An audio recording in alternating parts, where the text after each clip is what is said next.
सपा नेता आजम खान की राह आसान नहीं है। आजम पर 104 केस दर्ज थे। इनमें से कुछ मामले दूसरे जिलों में विचाराधीन हैं। सूत्रों के अनुसार मौजूदा समय में 59 केस सेशन कोर्ट जबकि 19 मजिस्ट्रेट कोर्ट में चल रहे हैं। इसके अलावा 12 केस में फैसला आ चुका है, जिसमें 5 में सजा हो चुकी है।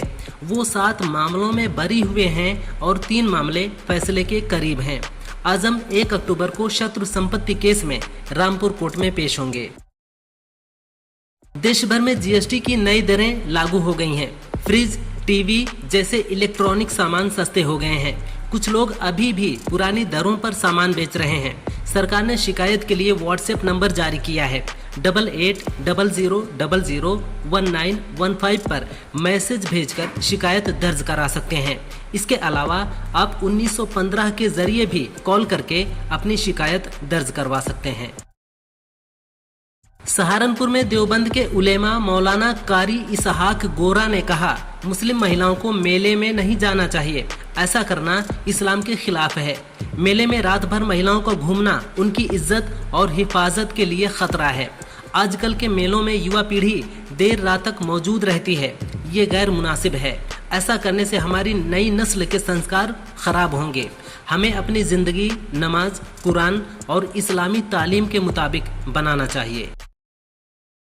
कल पटना में कांग्रेस कार्य समिति की बैठक हुई। बैठक में मौजूद कांग्रेस अध्यक्ष मल्लिकार्जुन खड़गे ने कहा, देश मुश्किल दौर से गुजर रहा है। विदेश नीति पर मोदी सरकार विफल है और डबल इंजन सरकार के सभी वादे खोखले हैं।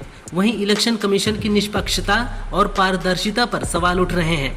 वोटर लिस्ट से छेड़छाड़ की जा रही है। हमारे सवालों का जवाब नहीं दे रहा चुनाव आयोग। वोट काटना गरीब के हक की चोरी है।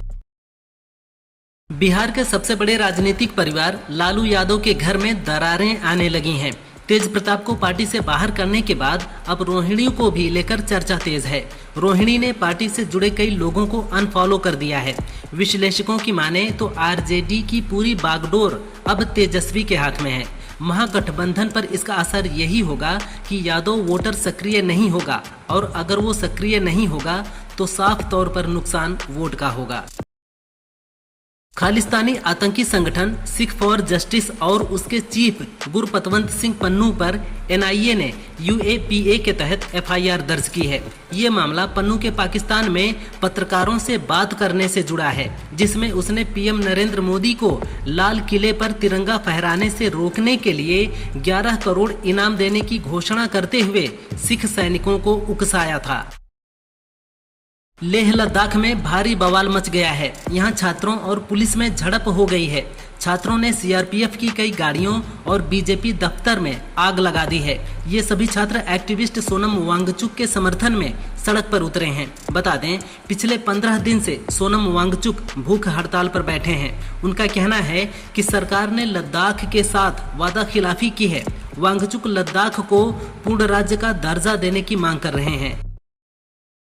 सोशल मीडिया पर हिंदू देवी देवताओं को गाली देने वाली बिरहा गायक सरोज सरगम और उसके पति सरोज को मिर्जापुर पुलिस ने गिरफ्तार कर लिया है। सरोज विधायक बनना चाहती थी। उसने 2017 में मिर्जापुर की 96 सीट से निषाद पार्टी की प्रत्याशी के तौर पर चुनाव लड़ा था, लेकिन हार गई थी। इसके बाद 2022 में सरोज ने दोबारा इसी सीट से बीएमपी से चुनाव लड़ा और फिर हार हुई। सरोज के यूट्यूब पर 64,000 सब्सक्राइबर हैं। दिल्ली के वसंत कुंज स्थित निजी इंजीनियरिंग संस्थान के निदेशक चिन्मयानंद सरस्वती पर 17 छात्राओं ने यौन उत्पीड़न के आरोप लगाए हैं। छात्राओं का आरोप है कि स्वामी चैतन्यानंद ने अभद्र भाषा का इस्तेमाल किया और अश्लील संदेश भेजे और जबरन शारीरिक संपर्क किया। पीड़ितों ने बताया कि महिला प्राध्यापकों और कर्मचारियों ने उन पर आरोपी की बात मानने का दबाव डाला। फिलहाल बाबा फरार है। पुलिस तलाश में जुटी है। योगी सरकार के जाति वाले फैसले के बाद जाति आधारित संगठनों ने कई शहरों में जगह जगह विरोध करना शुरू कर दिया है। उनका आरोप है कि इससे समाज की आवाज को दबाने का प्रयास किया जा रहा है। हम सुप्रीम कोर्ट में इसकी अपील करेंगे। करणी सेना के प्रदेश अध्यक्ष संदीप सिंह ने कहा कि सरकार पहले SC/ST आरक्षण समाप्त करे और आर्थिक आधार पर आरक्षण दे, इसके बाद ये फैसला लागू करे।